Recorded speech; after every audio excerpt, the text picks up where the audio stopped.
یہ لوگوں سے تو چھپتے ہیں اور اللہ سے نہیں چھپتے،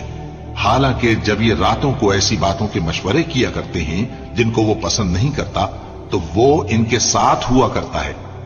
اور اللہ ان کے تمام کاموں کا احاطہ کیے ہوئے ہے۔ بھلا تم لوگ دنیا کی زندگی میں تو ان کی طرف سے بحث کر لیتے ہو،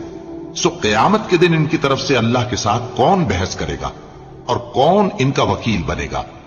اور جو شخص کوئی برا کام کر بیٹھے یا اپنے حق میں ظلم کر لے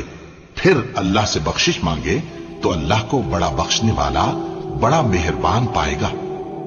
اور جو کوئی گناہ کرتا ہے تو اس کا وبال اسی پر ہے، اور اللہ سب کچھ جاننے والا ہے، حکمت والا ہے۔ اور جو شخص کوئی قصور یا گناہ تو خود کرے لیکن اس کا الزام کسی بے گناہ پر ڈال دے تو اس نے بہتان اور کھلے گناہ کا بوجھ اپنے سر پر رکھا۔